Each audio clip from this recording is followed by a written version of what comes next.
জুবিনৰ হত্যাৰ বা জুবিনৰ মৃত্যুৰ তদন্তক বিপথে পৰিচালিত কৰিবৰ বাবে আমাৰ মাজত কিছুমানে প্ৰচেষ্টা চলাইছে নেকি? জুবিনৰ মৃত্যুৰ সুযোগ লৈ সিদিনাখন গুৱাহাটী মহানগৰীত এক প্ৰকাৰ যি পৰিৱেশ সৃষ্টি কৰি দিয়া হৈছিল, সেই পৰিৱেশৰ আঁৰত কোনবোৰ ব্যক্তি আছিল?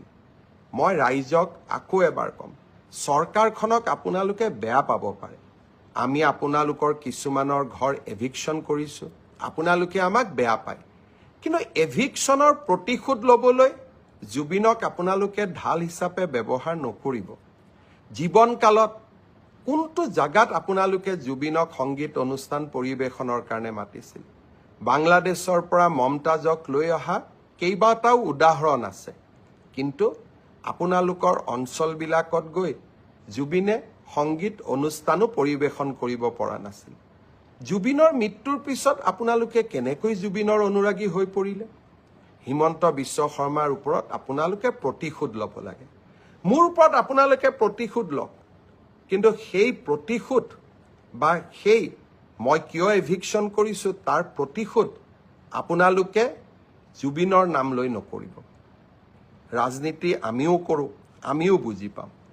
আপোনালোকে যদি জুবিনক ইমানেই মৰম কৰিছিল, জীৱনকালত জুবিনৰ মমতাজৰ পৰিৱৰ্তে জুবিন গাৰ্গক কিয় মতা নাছিল অনুষ্ঠান পৰিৱেশনৰ কাৰণে? আৰু 2020 চনত 13 তাৰিখে যেতিয়া জুবিনৰ ওপৰত আক্ৰমণ হৈছিল, তেতিয়াতো আপোনালোকে ফেচবুকত লিখা নাছিলে। আজি এভিকশ্যনত বিজেপিয়ে আপোনালোকক এভিকশ্যন কৰিছে, বিজেপিৰ ওপৰত প্ৰতিশোধ ল'ব লাগে। আৰু তাৰ কাৰণে আপোনালোকে জুবিনৰ দুখজনক মৃত্যুক এডাল অস্ত্ৰ হিচাপে ব্যৱহাৰ কৰিব, তাক কেতিয়াও আমি মানি ল'ব নোৱাৰোঁ। অসমৰ মাননীয় মুখ্যমন্ত্ৰী হিমন্ত বিশ্ব শৰ্মা ডাঙৰীয়াই ক্ষন্তেক সময় আগতে ফেচবুকত লাইভ আহিছিলে আৰু জুবিনদাৰ হত্যা সন্দৰ্ভত কোৱা কেইবাটাও কথাত আমি তেখেতৰ ৰাজনীতিৰ গুণ পাইছোঁ আৰু গণ্ডগোল পাইছোঁ, আৰু সেইটো কাৰণে তেখেতৰ কথা বতৰাবোৰ কাউণ্টাৰ দিবলৈ আমি তাৎক্ষণিকভাৱে উপস্থিত হৈছোঁ। আমি এটা কথা প্ৰথমতেই মানি লওঁ যে মাননীয় মুখ্যমন্ত্ৰী হিমন্ত বিশ্ব শৰ্মা ডাঙৰীয়াৰ নিচিনা আমাৰ সাধন নাই, নিউজ চেনেল নাই বা IT চেল নাই, যিবোৰে নেকি মাননীয় মুখ্যমন্ত্ৰী ডাঙৰীয়াই কিবা ৰাজনীতিকৰণৰ কথা বতৰা ক'লেও সেইবোৰ ক্ষিপ্ৰতাৰে ৰাইজৰ মাজলৈ তেখেতে সেই প্ৰপাগাণ্ডাবোৰ, সেই তেখেতৰ মেকানিজিমটোৱে IT চেলবোৰে লৈ যাব। তথাপি মাননীয় মুখ্যমন্ত্ৰী হিমন্ত বিশ্ব শৰ্মা ডাঙৰীয়াই যিমান টেকফুলি জুবিনদাৰ মৃত্যুৰ বিষয়টোত ৰাজনীতি সোমোৱাবলৈ চেষ্টা কৰিব, আমি প্ৰতিটো কথাৰে কাউণ্টাৰ দি যাম, উত্তৰ দি যাম। কিমান দূৰ আমাৰ কথা বতৰাবোৰ এই সাধন অবিহনে ৰাইজৰ মাজলৈ গৈ পাই আমি নাজানো, কিন্তু জুবিনদাৰ কাৰণে আমি মাননীয় মুখ্যমন্ত্ৰী ডাঙৰীয়াৰ এনেধৰণৰ প্ৰতিটো কথাৰে কাউণ্টাৰ দি যাম। এতিয়া আহোঁ মূল কথাটোলৈ। মাননীয় মুখ্যমন্ত্ৰী ডাঙৰীয়াই প্ৰধানত আজিকালি যিটো ৰাজনীতি কৰে, হিন্দু মুছলমানৰ ৰাজনীতি, সেইটো 2026 চনৰ কাৰণে তেখেতে মূল আহিলা হিচাপে থৈ দিছিলে। কিন্তু জুবিনদাৰ মৃত্যুৰ পাছত অসমৰ ৰাইজৰ একতা দেখি এতিয়া মাননীয় মুখ্যমন্ত্ৰী হিমন্ত বিশ্ব শৰ্মা ডাঙৰীয়া নিশ্চিত হৈছে, যদি কেনেবাকে তেখেতে 2026 চনত হিন্দু মুছলমানৰ ৰাজনীতি কৰি দিয়ে, তেনেহলে তেখেতৰ মূল বিৰোধী হিচাপে থিয় হ'ব স্বয়ং জুবিনদা আৰু জুবিনদাৰ আদৰ্শ। ইতিমধ্যে গৰিমা বৈও ষ্টেটমেণ্ট দিছে যে অসমৰ মানুহে জাতি ধৰ্ম বৰ্ণ নিৰ্বিশেষে মিলি থকাটো তেখেতে বিচাৰিছে, জুবিনদাৰ অসমখন গঢ়াটো তেখেতে বিচাৰিছে। গতিকে মাননীয় মুখ্যমন্ত্ৰী ডাঙৰীয়াই যদি অলপো ধৰ্মৰ কথা কৈ ইফাল সিফাল কৰি দিয়ে, তেনেহলে তেখেতৰ ৰাজনৈতিকভাৱে 2026ত বিপদ হ'ব বুলি তেখেতে নিশ্চিত হৈছে। আৰু সেইটো কাৰণে খুব টেকফুলি ষড়যন্ত্ৰমূলকভাৱে তেখেতে লাহেকে উচ্ছেদৰ প্ৰসংগ এটা আনি এই কথাটোত ৰাজনীতিকৰণ কৰিবলৈ চেষ্টা কৰিছে বুলি আমি উমান পাইছো। আৰু সেইটো কাৰণে ক'বলৈ বিচাৰিছো যে মাননীয় মুখ্যমন্ত্ৰী হিমন্ত বিশ্ব শৰ্মা ডাঙৰীয়া জুবিনদাক কোনো দিন কোনো কালে লগ নোপোৱা, দেখি নোপোৱা মানুহেও এইকেইটা দিন শোকত দগ্ধ হৈ আছে, যাতনাত আছে, বেদনাত আছে। আপোনালোকতো ৰাজনীতি কৰা মানুহ, আপোনালোকে বিভিন্ন কাৰ্যসূচীত ভাগ লৈ আছে, কিন্তু অসমৰ মানুহবোৰৰ খবৰ লওক। অসমৰ 3,30,00,000 জনতাই ৰাতিপুৱা শুই উঠোতেও কান্দিছে, ৰাতিপুৱা শুৱাৰ আগতেও কান্দিছে। যেতিয়াই জুবিনদাৰ ফটোখন মোবাইলত দেখিছে, তেতিয়াই মানুহৰ চকুলো ওলাই আছে। ইয়াতে জাতি ধৰ্ম বৰ্ণ বুলি কোনো ধৰণৰ কথাই অহা নাই। আপুনি যেতিয়া দেখিছে যে সকলো ধৰ্মৰ মানুহে, সকলো জাতিৰ মানুহে, সকলো আপোনাৰ নিজৰ দলৰ মানুহবোৰেও এই কথাটো জোৰেৰে লাগি আছে, সজোৰে লাগি আছে, তেতিয়া আপোনাৰ যে এই 2026 চনত ৰেডি কৰি থৈ দিয়া সাম্প্ৰদায়িকতাই কাম নকৰিব। আপুনি কথাটো ভালকে বুজি উঠি টেকফুলি আপুনি লাহেকে আপোনাৰ উচ্ছেদৰ কথাটো আনিবলৈ বিচাৰিছে, আৰু আপুনি ক'বলৈ বিচাৰিছে যে কিছুমানে উচ্ছেদৰ প্ৰতিশোধ ল'বলৈ এই কথাটো বিচাৰিছে। কি জুবিনদাৰ মৃত্যুৰ ন্যায় বিচাৰাটো উচ্ছেদৰ প্ৰতিশোধ কেনেকে হ'ব পাৰিলে? এই কি সাংঘাতিক কথা এইটো?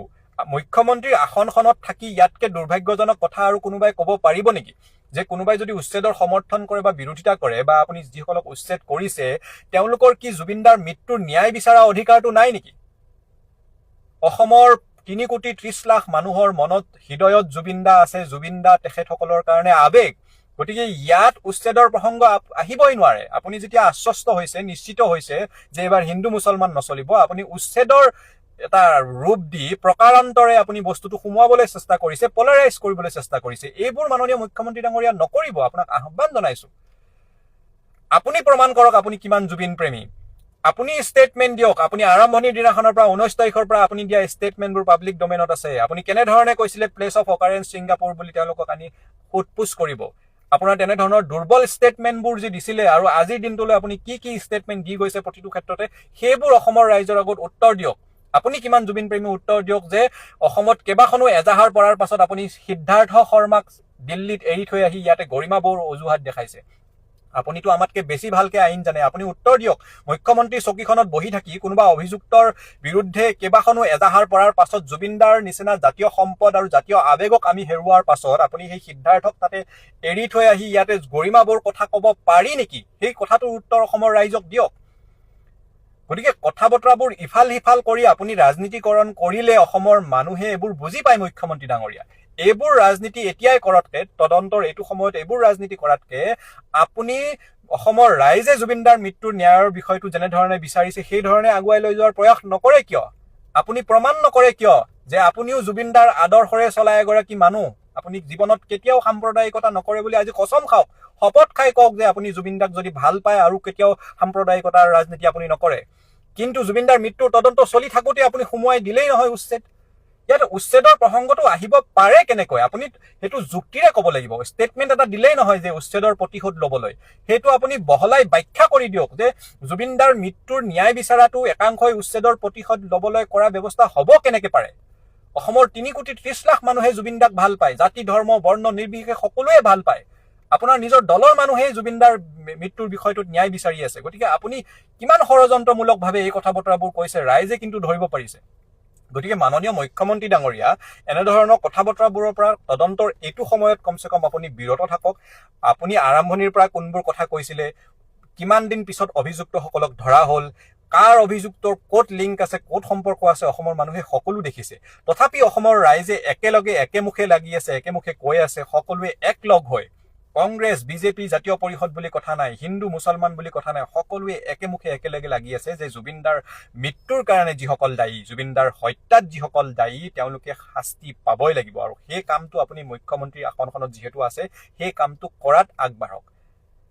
আপোনাৰ চৰকাৰৰ বিপদ দেখি বা আপোনাৰ ৰাজনৈতিক কথা বতৰাবোৰ যেতিয়া 26ত সেইবোৰ ফল নাপাব বুলি ভাবি আপুনি যে এতিয়া লাহেকে পলাৰাইজ কৰিব চেষ্টা কৰিছে, এইবোৰ কমচে কম জুবিনদাৰ খাতিৰত এইবোৰ নকৰিব মাননীয় মুখ্যমন্ত্ৰী ডাঙৰীয়া। এই কথাটো আপোনালৈ প্ৰেৰণ কৰিলো, এই বাৰ্তাটো আপোনালোক অনুৰোধ জনালো। তদন্তটো ভালকে কৰক আৰু তদন্তটো ভালকে আগুৱাই নি দোষীসকলক শাস্তি দিয়াৰ ব্যৱস্থা কৰক। আপুনি 2026ত ৰাজনীতি কৰিব, এতিয়া নহয়। ধন্যবাদ। জয় জুবিনদা, জয় আই অসম।